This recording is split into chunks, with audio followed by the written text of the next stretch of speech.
They will tell you that Portuguese is the hardest language to learn. This is false. They love Brazil and they think Portuguese is great, and it is, but it is not the hardest language to learn. But it is hard because there's just a lot of different tenses and things that we don't have in English.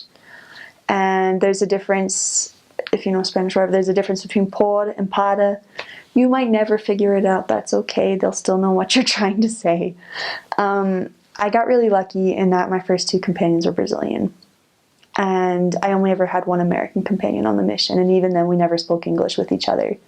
So as long as you just speak the language as much as possible, and don't be afraid to speak, even if you know you're going to mess up, because that's how you figure it out, is messing up and someone correcting you, or you looking in the book later and saying, oh, I did that wrong.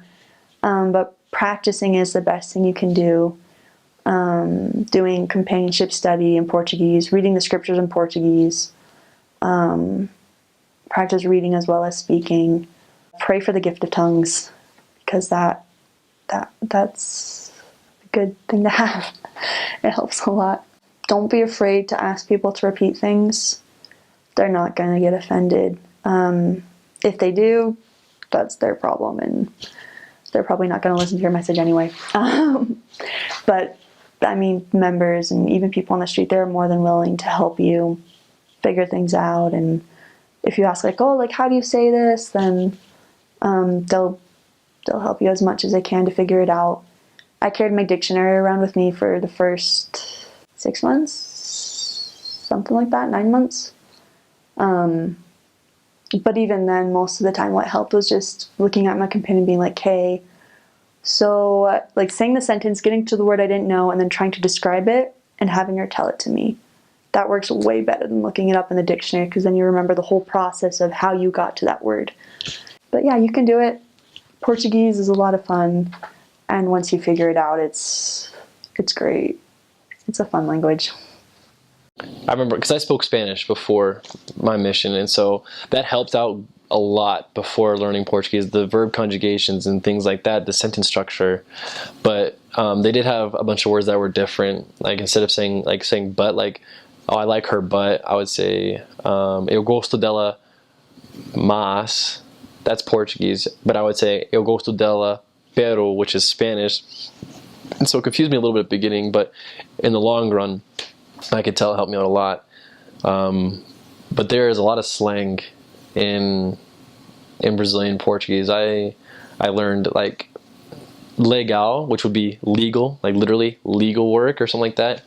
It would be cool. Like, oh man, that was so cool. Oh, cara, isso foi tão legal. That would be, oh, that was so cool. And it was interesting between the Portuguese and Brazilian Portuguese, because there in Portugal, when you call a young woman a rapariga, that's what you would call her, a rapariga.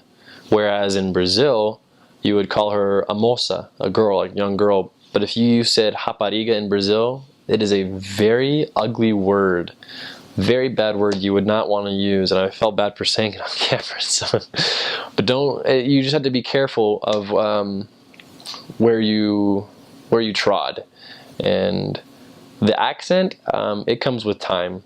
Missionaries think that they get out there and they're going to start speaking the best Portuguese ever, but it comes with time and practice. When I feel like I clicked with the language was I was about 6 months out, where I feel like I was completely comfortable, where you could drop me anywhere in Brazil and I would be able to survive with the language skills that I had. And the accent, there are different things, like to say no. In Spanish, you just say no, but in Portuguese, it's no. With an N, with an A, with a little squiggly line over the A, and an O. And that is a very nasal sound. You would say, oh, no.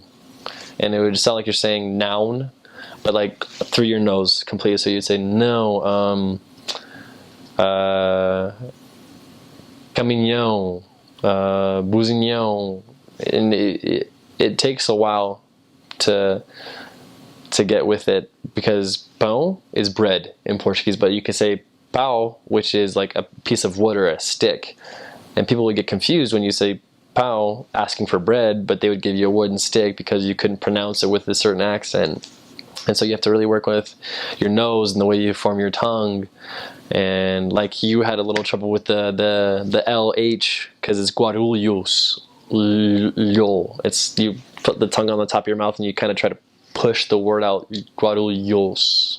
It's different, but with time, you'll get it. It's kind of like whenever you teach a Brazilian English, they would compare the LH of their language to the TH of ours. So like the, there, though, thou, that, this, fifth. They could not pronounce the TH, whereas we can't really pronounce the LH. And so that one's going to take a lot of work. There are like 4 words. It's oleo, which is I, oleo, which is oil, and alho, which is like garlic.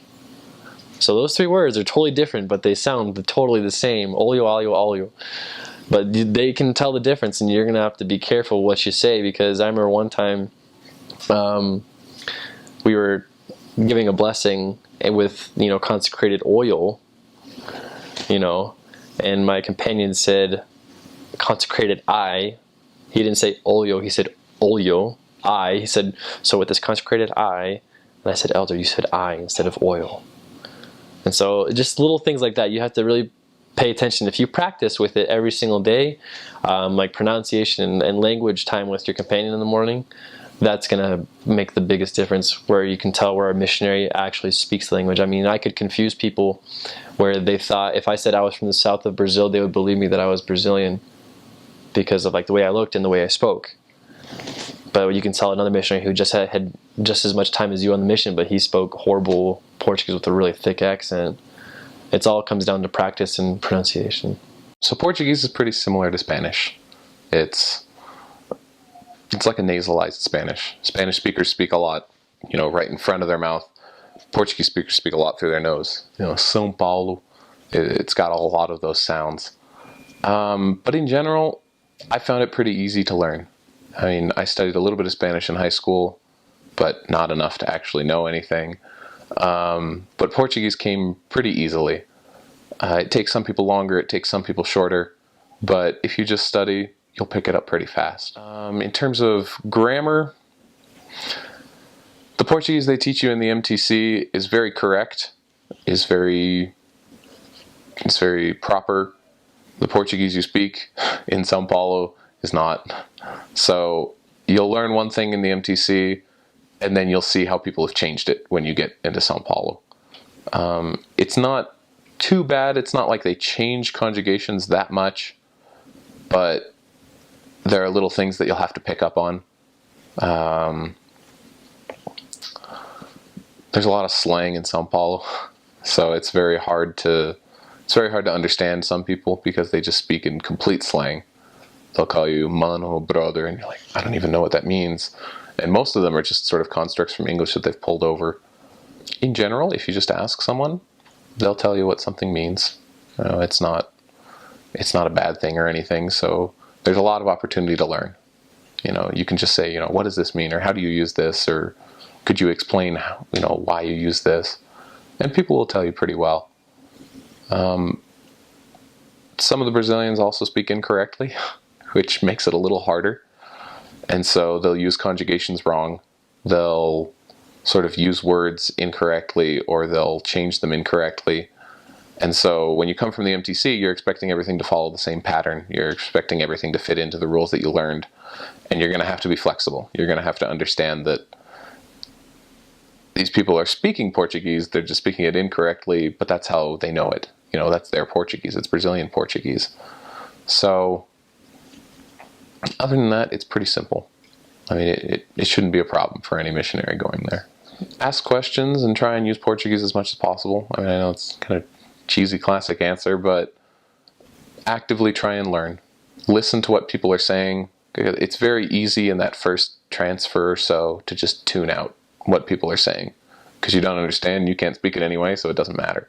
But if you really try and listen, and you try and hear what words they're using, and if you can remember them or write them down, then later you can turn to your companion or to someone else who lives in the same house and say, hey, I heard this earlier.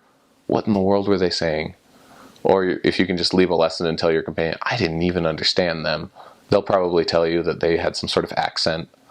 Accents are really strange in Portuguese. So like the word door in the Northeast, it's like porta.